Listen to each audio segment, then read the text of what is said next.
അന്ന് ആ സമയത്ത് അല്ലെങ്കിൽ ഈ സമയത്തും ആളുകൾ ചോദിക്കുന്നില്ലേ മനോജ് ഇനി സിനിമ നോക്കണ്ടേ അങ്ങനെ? ഇഷ്ടം പോലെ. ഈ ബഡായി ബംഗ്ലാവിൽ മമ്മൂക്ക ഒഴിച്ച് എനിക്ക് തോന്നുന്നു ബാക്കി എല്ലാ നടന്മാരും 5 വർഷം ഉണ്ടായിരുന്നു ബഡായി ബംഗ്ലാവിൽ. അപ്പം മിക്ക ആർട്ടിസ്റ്റുകളും കാണും പറയുമ്പോൾ എന്താ സിനിമയിലൊക്കെ നോക്കുക? ഞാൻ പറയും നോക്കണം എന്ന് പറയും. കാരണം അഭിനയിക്കാൻ അറിയാൻ പാടില്ലാണ്ടല്ല, പക്ഷെ നമുക്ക് എന്താ പറയണേ, ഒന്ന് ചാൻസ് ചോദിക്കാൻ അറിയില്ല. ചോദിച്ചു കഴിഞ്ഞാൽ ഇനി അവർ എന്താ തരുമോ, ഇനി എന്താണെന്നൊന്നും അറിയാൻ പാടില്ലാത്ത ഒരവസ്ഥ. കാരണം ചോദിക്കാറില്ല. അതാണ് ശരിക്കും സംഭവിച്ചത്. സിനിമയിൽ അഭിനയിക്കാൻ ഇഷ്ടമില്ലാത്തതുകൊണ്ടല്ല, സിനിമയിൽ അഭിനയിക്കണം അതിയായ ആഗ്രഹമുണ്ട്. ഇനി ശ്രമിക്കണം.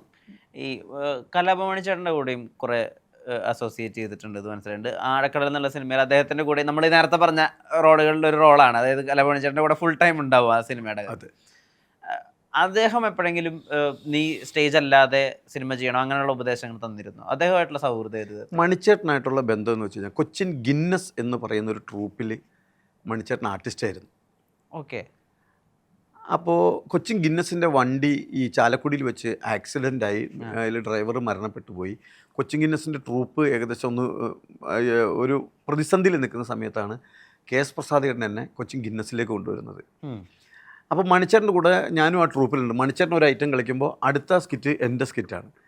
അപ്പോൾ അങ്ങനെ മത്സരിച്ച് പ്രോഗ്രാം ചെയ്യുന്നൊരു കാലം ഉണ്ടായിരുന്നു. അപ്പോൾ ഏകദേശം 1 മാസത്തോളം കൊണ്ട് മണിച്ചേട്ടൻ്റെ കൂടെ ഞാൻ ആ ട്രൂപ്പിലുണ്ട്. ആ സമയത്താണ് വിനോദശാലയിൽ മണിച്ചേട്ടൻ അഭിനയിക്കുന്നത്. വിനോദശാലയിൽ സീരിയലാണത്, കോമഡി ദൂരദർശൻ്റെ. അതിനുശേഷം സല്ലാപം സിനിമ തുടങ്ങുന്നത് ആ ട്രൂപ്പിൽ തന്നെ ഉള്ളപ്പോഴാണ്. അപ്പോൾ അങ്ങനെ കുറച്ച് നാൾ മണിച്ചേട്ടൻ്റെ കൂടെ ഉണ്ടായിരുന്നു. പക്ഷെ മണിച്ചേട്ടൻ സ്റ്റേജിൽ കയറുമ്പോൾ എന്നെ വിളിക്കുമ്പോൾ പറയുന്നത് അടുത്ത കൊമേഡിയനാണെന്നൊക്കെ പറഞ്ഞ് എന്നെ പരിചയപ്പെടുത്തുമായിരുന്നു. അത്ര നല്ല സൗഹൃദമാണ് മണിച്ചേട്ടനായിട്ടുണ്ടായിരുന്നത്. പിന്നെ മണിച്ചേട്ടനെ ട്രൂപ്പിൽ സിനിമയിലേക്ക് തിരക്കായി, കുറച്ച് ഷോസൊക്കെ പുറത്തും ഒക്കെ ആയിട്ട് ചെയ്യാറുണ്ട്. അങ്ങനെ മണിച്ചേട്ടനായിട്ട് നല്ല സൗഹൃദമായിരുന്നു. ഈ അദ്ദേഹം ഉൾപ്പെടെ പറഞ്ഞു എന്ന് പറഞ്ഞല്ലോ, അടുത്ത കൊമേഡിയൻ നീയാണ് എന്നുള്ളത് സ്റ്റേജിൽ പറയും. അപ്പോൾ അദ്ദേഹം എപ്പോഴെങ്കിലും പറഞ്ഞിട്ടുണ്ടോ, അതായത് നീ സിനിമയ്ക്ക് വേണ്ടി ട്രൈ ചെയ്യണം, ഞാൻ അപ്പുറത്ത് ട്രൈ ചെയ്ത പോലെ നീ ചെയ്യണം, അങ്ങനത്തെ ഉപദേശങ്ങൾ ആ സൗഹൃദത്തിലുണ്ടായിരുന്നു?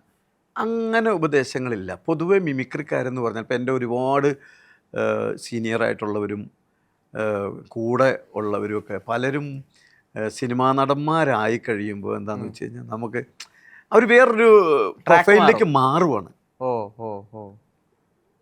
അവർ പെട്ടെന്ന് വേറൊരു ട്രാക്കിലേക്ക് മാറുകയാണ്. ഒരുമിച്ച് ഈ എഴുത്തുകാരുണ്ട്, പലരും സിനിമ ചെയ്തിട്ടുണ്ട്, എത്രയോ മിമിക്രിക്കാർ സിനിമ ചെയ്യുന്നു. ഇന്ന് വരെ ഒരാളുടെ സിനിമയിൽ അഭിനയിക്കാൻ എടാ നീ വാ എന്ന് എന്നെ വിളിച്ചിട്ടില്ല. അതൊരു പരാതിയല്ല, അവർക്ക് ചിലപ്പോൾ അവരുടെ ഈ ഒരു പ്ലാറ്റ്ഫോമിൽ കയറുമ്പോൾ നമ്മളെന്തോ ഇനി അവരുമായിട്ട് മിണ്ടണ്ട എന്നുള്ളൊരു ടൈപ്പിലേക്ക് മാറുന്നത് കൊണ്ടാണോ എന്ന് എനിക്കറിയാൻ പാടില്ല. അങ്ങനത്തെ ഒരു ആറ്റിറ്റ്യൂഡ് പലരും കണ്ടിട്ടുണ്ട്. ഈ കൂടെ നിന്നിട്ടുള്ള ആൾക്കാർ അങ്ങനെ അത്രയും വലിയൊരു വലിപ്പത്തിലേക്ക് പോകുമ്പോഴേ അവരത് നോക്കുമ്പോൾ അഭിമാനമാണോ തോന്നുന്നത്, അതോ എന്നെയും കൂടി കൂടെ ചേർക്കാൻ ഇവരെന്നുള്ള ഒരു വേദന തോന്നാറുണ്ടോ? അവർ ചെയ്യുന്ന പടങ്ങളിലൊക്കെ വിളിച്ചാൽ ചിലപ്പോൾ നമുക്കും പറ്റുമായിരിക്കും എന്നൊക്കെ തോന്നിയിട്ടുണ്ട്. പിന്നെ പൊതുവെ മിമിക്രിക്കാരെന്ന് വെച്ചാൽ എല്ലാവരും സാധാരണക്കാരാണല്ലോ. ഞാൻ മനസ്സിലാക്കിയൊരു ഇതാണ് ചിന്ത, എല്ലാവരും സാധാരണക്കാരാണ്. അപ്പോൾ ട്രൂപ്പിൽ കളിച്ച് നടക്കുമ്പോഴുള്ള ചെറിയ ചെറിയ ഈഗോസ് ഉണ്ടാവാം.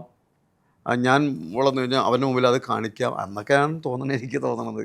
അപ്പോൾ അത് കുഞ്ഞുനാളിലുള്ള ചെറിയ ചെറിയ കുറ്റങ്ങളോ അല്ലെങ്കിൽ കുറവുകളോ ഒക്കെ അത് ഇങ്ങനെ വരുമ്പോൾ മൈൻഡ് ചെയ്യാണ്ടിരിക്കുക, അത് ഇതിലൂടെ പ്രതിഫലിപ്പിച്ച് കാണിക്കുക, അങ്ങനെയൊക്കെയാണ് തോന്നുന്നത്. പക്ഷേ ഈ സ്റ്റേജിലേക്കുള്ള ഈ ഓട്ടത്തിൻ്റെ ഇടയിൽ ഇങ്ങനത്തെ കാര്യങ്ങളൊക്കെ അധികം ശ്രദ്ധിക്കാതെയും പോകും. കൂടുതൽ സ്റ്റേജിനോടാണല്ലോ. ഞാൻ ആദ്യം പറഞ്ഞത് എന്താ വെച്ചാൽ നമ്മുടെ വരുമാനം എന്ന് പറയുന്നത് സ്റ്റേജാണ്. സിനിമാ നടനായി മാറിയാലാണ് ഒരു വലിയ പേയ്മെൻറ്റിലേക്കൊക്കെ നമ്മൾ പോകുന്നത്. അതുവരെ ഇന്നും പലരും സിനിമാ നടനായെങ്കിലും അവസ്ഥ വളരെ മോശത്തിൽ നിൽക്കുന്നവരുണ്ട്. എല്ലാവരും പൈസക്കാരാവുന്നില്ല. ചിലവർ സിനിമയിൽ കണ്ടുവെങ്കിലും അവൻ്റെ അവസ്ഥ ഭയങ്കര. ഈ ഓട്ടം തുള്ളൽ പഠിക്കാതെയാണ് ഓട്ടം തുള്ളൽ സ്കിറ്റ് ചെയ്യുന്നത്? അതെ, ഓട്ടം തുള്ളൽ പൊതുവെ എല്ലാ കലാരൂപങ്ങളെയും വീക്ഷിച്ചിട്ടുണ്ട്, മനസ്സിലാക്കിയിട്ടുണ്ട്, അതിൻ്റെ താളവും അതിൻ്റെ റൂട്ടും ഒക്കെ അറിയാം.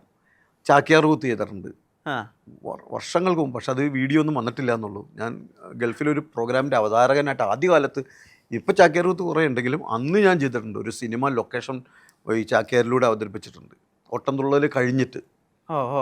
അപ്പോൾ ഇതിൻ്റെ എല്ലാത്തിൻ്റെ ഒരു റൂട്ടും ഒരു സ്റ്റൈലും ഒക്കെ അറിയാം, പഠിച്ചിട്ടില്ല. അപ്പോൾ ഈ നിങ്ങളെല്ലാവരും കറക്റ്റ് ഓട്ടം തുള്ളലിൻ്റെ സെറ്റിംഗ് പോലെ ഉണ്ട്. അത് വിളക്ക് കത്തിച്ച് 2 സൈഡിൽ 2 ആൾക്കാർ നിന്ന് അതേ കോസ്റ്റ്യൂമിൽ അതേ മേക്കപ്പോട് കൂടിയിട്ടാണല്ലോ ചെയ്യുന്നത്. അപ്പോൾ ആരെങ്കിലും വന്ന് ചോദിച്ചിട്ടുണ്ടോ എങ്ങനെയാണ് ഈ ഓട്ടം തുള്ളൽ പഠിക്കാതെ അതിന് വേണ്ടിയിട്ട് ഗുരുവിദ്യാഭ്യാസം ചെയ്യാതെ എങ്ങനെയാണ് അത് ചെയ്യുന്നതെന്നൊക്കെ ആളുകൾ ഒന്ന് ചോദിച്ചിട്ടുണ്ടോ? കലാമണ്ഡലം പ്രഭാകരൻ മാഷിൻ്റെ അടുത്ത് പോയിട്ടാണ് ഞാൻ ദക്ഷിണ വെച്ചിട്ടാണ് ആ കിരീടമൊക്കെ വാങ്ങിച്ചത്. ഓക്കെ. അപ്പോൾ മാഷിൻ്റെ ഒരു അനുഗ്രഹം ഉണ്ടായിരുന്നു അതിൽ. പിന്നെ ഇതിൻ്റെ ഒരു താളവും ഒരു ഈണവും ഒക്കെ അറിയാവുന്നതുകൊണ്ടും പിന്നെ ഇത് സംസ്കൃത അല്ലെങ്കിൽ കുറച്ച് കട്ടിയുള്ള വാക്കുകളെല്ലാം ഒഴിവാക്കി സാധാ വാക്കുകളാക്കി.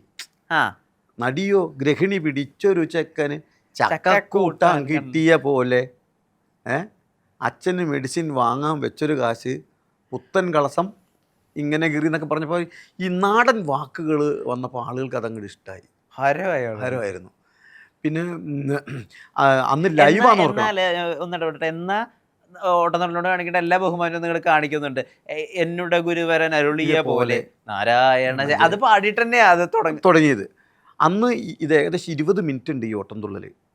ഈ 20 മിനിറ്റും ഞാൻ പഠിച്ചാണ് പെർഫോം ചെയ്യണത്. അപ്പോൾ എനിക്ക് ഈ 20 മിനിറ്റ് ഇത് പാടണമല്ലോ. ഒരു വരി മാറിയാൽ ഒരു കഥാപാത്രത്തിൻ്റെ വരവും മുടങ്ങും, അതിൻ്റെ റൂട്ട് തെറ്റിപ്പോവും. അപ്പോൾ അബുദാബിയിലാണെന്ന് തോന്നുന്നു ഒരു ഓപ്പൺ എയർ സ്റ്റേജിൽ ഞാനിങ്ങനെ ഇത് അവതരിപ്പിക്കാൻ. അപ്പോൾ എനിക്ക് സംശയം, കാരണം ഈ 20 മിനിറ്റ് ഇത് എവിടെയെങ്കിലും വിട്ടുപോയാലോ എന്ന് പറഞ്ഞാൽ ഞാൻ പേപ്പറിൽ വലിയ അക്ഷരത്തിൽ എഴുതി ഈ ഷോ തുടങ്ങാൻ ലൈറ്റ് ഓഫ് ചെയ്യുന്ന സമയത്ത് കൊണ്ട് ഇങ്ങനെ വെച്ചു. പ്രോഗ്രാം തുടങ്ങി ഒരു 3-4 മിനിറ്റ് കഴിഞ്ഞപ്പോൾ ഒരു കാറ്റ് ചുമ്മാ വീശ ഇതെല്ലാം കിടക്കാൻ പറന്നുപോയി. ഇങ്ങനെ നോക്കാൻ പറ്റണില്ല. പക്ഷെ ഞാൻ എൻ്റെ ഉള്ളിൽ ഓർമ്മ വെച്ച് ഞാനത് പെർഫോം ചെയ്തിരുന്നു.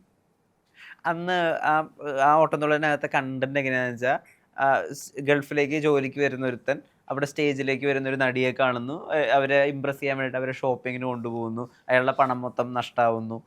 അതൊക്കെ ശരിക്കും യഥാർത്ഥ സംഭവങ്ങളിൽ നിന്ന് ഇൻസ്പയർഡ് ആണോ? അത് അങ്ങനെ ഒരുപാട് സംഭവങ്ങൾ അവിടെ ഉണ്ട് ഗൾഫിൽ ആദ്യകാലത്ത്. ഇന്നില്ല. അന്നൊക്കെ ഷോയ്ക്ക് പോകുമ്പോൾ എന്ന് വെച്ചാൽ സ്വർണ്ണമാലയൊക്കെ ഗിഫ്റ്റ് കൊടുക്കും. ആർട്ടിസ്റ്റുകളെ കാണാൻ ഒരുപാട് ആളുകൾ ഹോട്ടലിൻ്റെ മുമ്പിൽ, അവരുടെ ആ ഷോയ്ക്ക് പോകാനായിട്ട് ഹോട്ടലിൽ നിന്ന് ഇറങ്ങുമ്പോൾ ബസ്സിലേക്ക് കയറുന്ന ആ ടൈമിൽ ഇത് കാണാനുള്ള ജനങ്ങളുടെ തിരക്ക് ഭയങ്കരമായിരുന്നു. ഇന്നില്ല, ഇന്നതൊക്കെ പോയി. കൂടുതൽ നടിമാർക്കാണ് വളകളും മലകളൊക്കെ കിട്ടാറ്, ആണുങ്ങൾക്കും ഒന്നും കിട്ടാറില്ല, സോപ്പ് പോലും കിട്ടില്ല. മനോജേട്ടൻ അങ്ങനെ ഒരു ഭയങ്കര ഫാൻ മൊമെൻ്റ് ആയിട്ട് ഓർത്തിരിക്കുന്ന ഒരു മൊമെൻ്റ് ഉണ്ടോ ഗൾഫിലോ നാട്ടിലോ എവിടെയെങ്കിലും വെച്ചിട്ട്? അതായത് കുറേ ആളുകൾ വന്നിട്ട് നിങ്ങൾ ഞങ്ങളെ ചിരിപ്പിച്ചിട്ട് അങ്ങനെ പറയാറുണ്ട് വന്ന് ഒരുപാട് പേര്. ചില അമ്മമാരൊക്കെ വന്ന് കൈ പിടിച്ചിട്ട് മോനെ എന്ന് പറഞ്ഞ് പിടിക്കുമ്പോൾ അതായത് അവരുടെ വീട്ടിലെ ഏതോ ഒരു അംഗത്തെ പോലെ അവർ എന്നോട് പെരുമാറാറുണ്ട്. ഒരുപാട് പേര് പറയാറുണ്ട്, നല്ല അഭിപ്രായങ്ങളൊക്കെ വന്ന് പറയും, നല്ല തമാശയാണ്, നല്ല പെർഫോമൻസാണ് എന്നൊക്കെ പറയാറുണ്ട്. ഗൾഫിൽ ഞാൻ ആദ്യം പോയത് അങ്ങോട്ട് 18 വയസ്സിലാണ്. 18 വയസ്സിൽ ഞാൻ അന്ന് KP ഉമ്മർ സാറ്, മാമുക്കോയ, ചിത്ര, ഇവരുടെയൊക്കെ കൂടെയാണ്, ജോസ് പെല്ലിശ്ശേരി സാറ്, ഇവരുടെ കൂടെയാണ് ഞാൻ ആദ്യം പോയത്. അന്ന് എന്നെ കൊണ്ടുപോയത് മമ്മി സെഞ്ചുറി എന്ന് പറഞ്ഞാൽ മമ്മിക്കാണ് എന്നെ കൊണ്ടുപോയത്. അന്ന് ഞാൻ മമ്മിക്കയുടെ ട്രൂപ്പിൽ ആർട്ടിസ്റ്റായിരുന്നു. അപ്പോൾ മെയിനായിട്ട് കൊണ്ടുപോയത് എന്താണെന്ന് എനിക്ക് മനസ്സിലായത് പിന്നീട് ഈ സ്കിറ്റുകൾ, അന്ന് ഞാൻ സ്റ്റേജിൽ കസറിന സ്കിറ്റുകൾ മാമുക്കോയനെയും ജോസ് പെല്ലിശ്ശേരിനെയൊക്കെ പഠിപ്പിക്കാനും അവരെ നിർത്താൻ വേണ്ടി എന്നെ കൊണ്ടുപോയത്. അങ്ങനെ അവിടെ ചെന്നു. അപ്പം ഞാനും നടൻ സുധീഷ് ഒരു റൂമിലാണ് കിടക്കണേ. സുധീഷ് അന്ന് മണിച്ചിത്രത്താഴൊക്കെ ഇറങ്ങിയ ആ സമയം ഭയങ്കര ഹിറ്റാണ്. അപ്പോൾ സുധീഷ് അപ്പുറത്തെ ബെഡിൽ ഞാനിപ്പുറം ഇങ്ങനെ കിടക്കും. അപ്പം വളരെ മെലിഞ്ഞൊരാൾ. അപ്പം എന്ന് സുധീഷിനെ കാണാൻ ആളുകൾ വരും. സുധീഷിനെ കാണാൻ വരുമ്പോൾ സുധീഷ് ചാടി എണീക്കുമ്പോൾ ഞാനിങ്ങനെ ഇപ്പുറത്തൊരു പുതപ്പിൽ ഇങ്ങനെ കിടക്കണ്ടാവും. എന്നിങ്ങനെ ഒന്ന് നോക്കും. എന്നിട്ട് സുധീഷിൻ്റെ അടുത്തേക്ക് സുധീഷിനെ കൂട്ടി പോവും. എന്നെ ഒരു സ്ഥലത്തും കൊണ്ടുപോകില്ല. സുധീഷ് പോയിട്ട് വരുമ്പോൾ 1-2 ബാഗ് ഒക്കെ ആയിട്ട് സുധീഷ് വരും. എനിക്ക് 20 ദിവസമായിട്ട് ഒരു മിഠായി പോലും ആരും തരണില്ല. അപ്പോൾ എന്നെ അറിയില്ലല്ലോ, ഞാൻ മിമിക്രിക്കാരനല്ലേ. ഇനി വല്ല സെറ്റ് കെട്ടാൻ വന്നാണോ എന്താണെന്നൊന്നും ആർക്കും അറിയില്ല. സ്റ്റേജിലാണെങ്കിൽ അധികം പെർഫോം ചെയ്യാനുമില്ല, കാരണം എൻ്റെ ഐറ്റമൊക്കെ നമുക്ക് ഇവരൊക്കെ പഠിപ്പിച്ച് ഞാൻ അവർക്ക് സപ്പോർട്ട് ചെയ്ത് നിൽക്കുക. അങ്ങനെ സുധീഷ് എന്നും പോകും. തിരിച്ചു വരുമ്പോൾ ബാഗ് പെട്ടി ഒക്കെ. എനിക്ക് തിരിച്ചു വരുന്നതിൻ്റെ തലേദിവസം പോലും ഒന്നും കിട്ടിയിട്ടില്ല. ഞാനും അങ്ങനെ ഇവൻ ഇത് കൊണ്ടുവരും, അവസാനം ഇവൻ എല്ലാം പാക്ക് ചെയ്യുക. അപ്പം ഞാൻ ഇരുന്ന് കണ്ടുകൊണ്ടിരിക്കുക. പാക്ക് ചെയ്തിട്ട് ഇവൻ ഈ ബാഗ് നിറഞ്ഞിട്ട് ഇത് വെക്കാൻ പറ്റണില്ല. അങ്ങനെ സുധീഷ് ഈ പാറ്റയ്ക്കടിക്കണ സാധനമില്ലേ, ഹിറ്റ് പോലുള്ള സാധനങ്ങൾ, അന്ന് നമ്മുടെ ഇവിടെ പാറ്റ ഗുളികയുള്ളൂ, ഇത് വന്നിട്ടില്ല, ആ. ഇതൊക്കെ നമുക്ക് മാറ്റിയിടുക, ഇതൊന്നും കൊണ്ടുപോകാൻ പറ്റില്ല എന്ന് പറഞ്ഞു. ഇതെല്ലാം ഞാനെടുക്കുക വാരിപ്പിറക്കി.